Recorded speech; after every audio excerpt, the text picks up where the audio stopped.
তাহলে আসুন আমরা দেখি কোন 10টি বৈশিষ্ট্য আল্লাহ তাআলা এখানে উল্লেখ করলেন যাদেরকে আল্লাহ তাআলা পছন্দ করেন।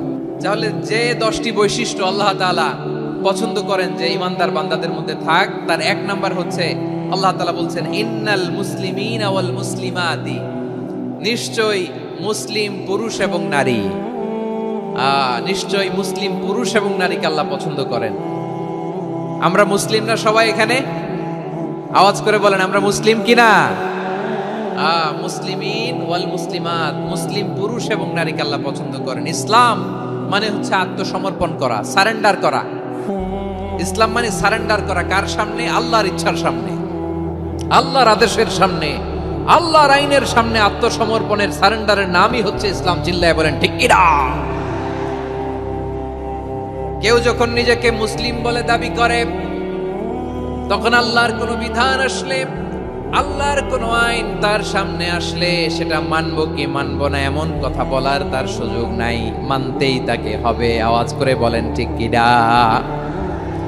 আয়াতের পরে আল্লাহ বলছেন ওয়ামা কানা লি মুমিনিন ওয়ালা মুমিনাতিন ইযা কাদাল্লাহু ওয়া রাসূলুহু আমরান আন ইয়াকুনা লাহুমুল খিয়ারাতু মিন আমরিহিম। আল্লাহর পক্ষ থেকে কোন বিশ্বাসী নারী পুরুষের সামনে যখন কোনো বিধান আসে, কোনো আইন আসে, তখন সে আইন সে মানবে না এমন কোন অপশন তার নাই। মানলেও হবে, না মানলেও হবে এমন কোন অপশন আছে নাকি বলেন? এমন কোন অপশন নাই। আল্লাহর আদেশ আসার সাথে সাথেই সেটার সামনে আমরা সারেন্ডার। ঠিক কিনা বলেন? আল্লাহর আদেশ আসলেই সারেন্ডার, আল্লাহর কথা আসলেই সারেন্ডার। এখানে আমার কথা চলবে? প্রিয় ময়মনসিংহবাসী আওয়াজ করে বলেন আল্লাহর আদেশের সামনে আমার নিজের কোনো ইচ্ছা আছে? আমার কোনো কথা আছে?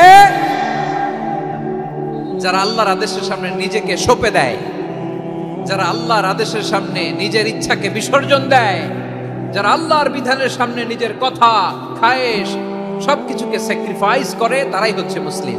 সুবহানাল্লাহ বলেন। এজন্য আল্লাহ বলেন আমার প্রিয় বান্দাদের প্রথম বৈশিষ্ট্য তারা হচ্ছে ইন্নাল মুসলিমিনা ওয়াল মুসলিমাতি, তারা আমার বিধানের সামনে আত্মসমর্পণ করে, আমার আইনের সামনে আত্মসমর্পণ করে, আমার কথার সামনে তারা কোনো কথা বলে না। কারণ গোটা দুনিয়ায় আকাশে কিংবা জমিনে যেখানেই যেটা থাক না, সব সারেন্ডার করেছে এক সত্তার সামনে। জোরে বলেন তিনি কে? রব্বুল আলামিন বলেন ওয়ালাহু আসলামা মান ফিস সামাওয়াতি ওয়াল আরদি তাওআন ওয়া কারহা ওয়া ইলাইহি ইউরজাউন। আকাশ কিংবা জমিনে যেখানেই যেটা থাকে না, সব কিছু সারেন্ডার করেছে একজনের সামনে। আওয়াজ করে বলতে হবে তিনি কে? সব আল্লাহর সামনে সারেন্ডার করে। সারেন্ডার আমরাও আল্লাহর ইচ্ছার সামনে সারেন্ডার। আল্লাহর কোনো বিধান দিয়ে যদি কেউ কোনো নসিহত করে, আপনি শুনবেন না? না রেগে যাবেন? আল্লাহর আইন দিয়ে যদি আপনাকে আদেশ করা হয়, উপদেশ দেয়া হয়, আপনি শুনবেন না? নাকি রিয়্যাক্ট করবেন? না, খবরদার রিয়্যাক্ট করা যাবে না। আল্লাহর বিধানের সামনে বিশ্বাসী বান্দার কোনো অপশন থাকে না, কথা থাকে না। চিল্লায় বলেন ঠিক কিনা? ঠিক যেমন সাইয়েদনা ইব্রাহিম আলাইহিস সালাম আত্মসমর্পণ করেছেন। আল্লাহ তাআলা বলেন إذ قال له ربه أسلم قال أسلمت لرب العالمين। যখন আল্লাহ সাইয়েদনা ইব্রাহিম আলাইহিস সালামকে বললেন ও ইব্রাহিম ইসলাম ধর্ম গ্রহণ করো, আত্মসমর্পণ করো, সারেন্ডার করো, আল্লাহর খলিল ইব্রাহিম আলাইহিস সালাম কোনো কথা চিন্তা না করে, ডানে বায়ে না তাকিয়ে, কোনো কিছু না ভেবে মুহূর্তেই বলে আসলামতু লিরাব্বিল আলামিন। গোটা বিশ্বের রব আল্লাহর সামনে আমি ইসলাম ধর্ম গ্রহণ করলাম, সারেন্ডার করলাম। সুবহানাল্লাহ বলেন। আল্লাহ বলতে দেরি, সারেন্ডার করতে দেরি নাই।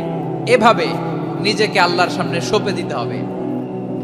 আবার সাইয়েদনা ইউসুফ আলাইহিস সালাম বললেন তাওয়াফফানি মুসলিমান ওয়া আলহিকনি বিস-সালিহিন। ও আল্লাহ, মুসলিম হিসেবে তুমি আমাকে মৃত্যু দাও, আর নেককারদের সাথে তুমি একত্রিত হওয়ার তৌফিক দাও।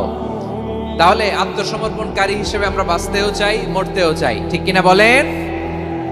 আমার প্রিয় ময়মনসিংহবাসী, তাহলে 10টা বৈশিষ্ট্যের প্রথম বৈশিষ্ট্য হচ্ছে আমরা আল্লাহর সামনে সারেন্ডার করব। আল্লাহর আদেশের সামনে আমার কোনো অপশন নাই যে আমি এটা চয়েস করলেও পারি, না করলেও পারি, মানলেও পারি, না মানলেও পারি, এরকম অপশন ইখতিয়ার কি আল্লাহ আমাকে দিয়েছে? না। সারেন্ডার, আল্লাহ তুমি যা বলেছো আমান্না, আমান্না, আতা'না, আমান্না, আসলামনা, আল্লাহ মেনে নিলাম, শুনলাম, পালন করলাম। এটাই হচ্ছে মুসলিমের বৈশিষ্ট্য।